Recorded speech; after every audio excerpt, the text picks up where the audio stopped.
quick question. Pew, pew. Why do dating apps suck? Why am I always single? Well, here's the thing, dear reader. You pretty much answered your second question with your first one, because I hate to break it to you, dating apps aren't really built to help you date people.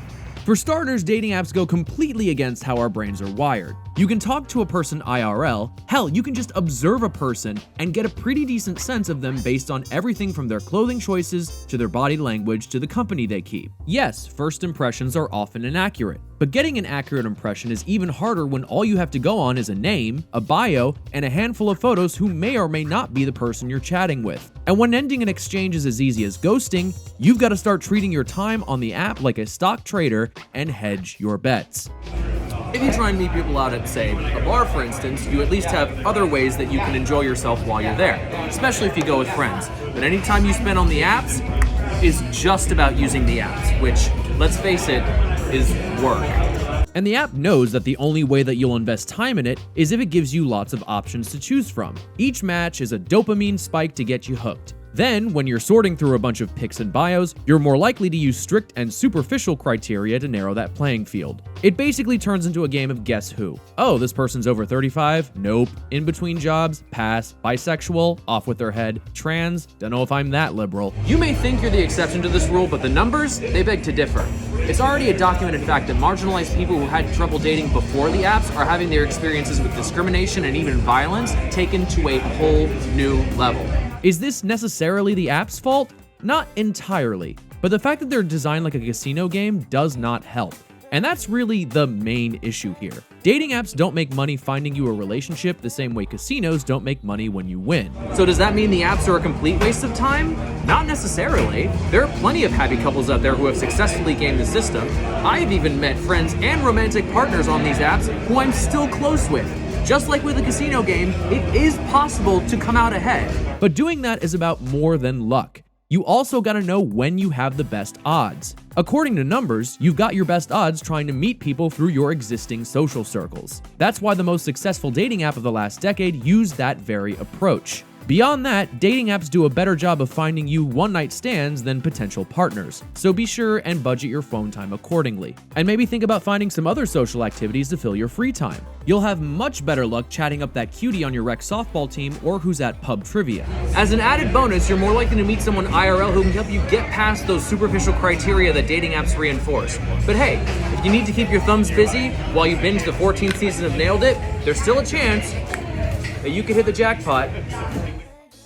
Here's some ways that the food industry is poisoning us all. Okay, but why would they do that? So first off, I would just like to point out that I am not the first person to fact check this video. In fact, there's actually a food science creator who does a bunch of fact checks on videos like this, and she's tried on multiple occasions to debunk this video and explain the actual science behind cellulose and how it's in basically every plant. And because the internet is a hellscape where no good deed goes unpunished, most of those videos have been taken down for harassment and or bullying. So you guys should definitely go and give her some love. And to the people at TikTok, there's people who are abusing your report feature and you guys need to do better. But the reason I wanted to point this clip out is, as great as it is that we have experts in the field who are doing these fact checks for us, you do not need to be an expert in the field to be able to smell BS on certain claims like this. And it's funny because we've made multiple videos explaining to you guys the 3 most reliable rules to predict whether a conspiracy theory is false, but you don't even need those 3 rules in this situation. You just have to ask yourself one question. What possible benefit could the food industry get from just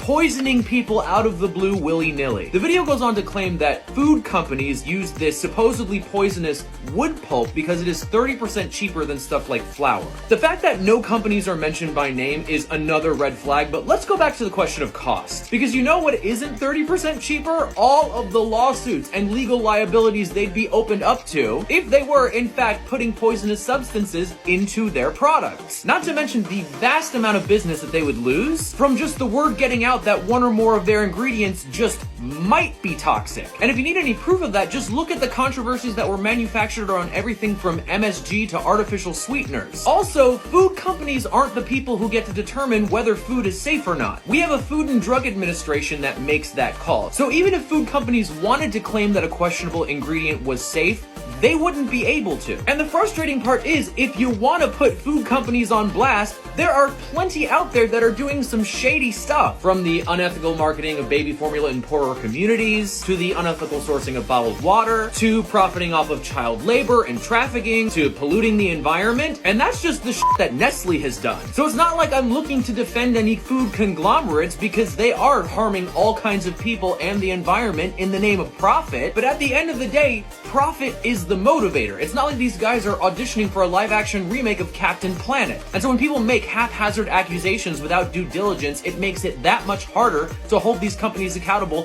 when they actually do something wrong. So like, can we just stop making lazy and reckless accusations for clicks? Because when it comes to fact-checking, we are not afraid to call out what's false.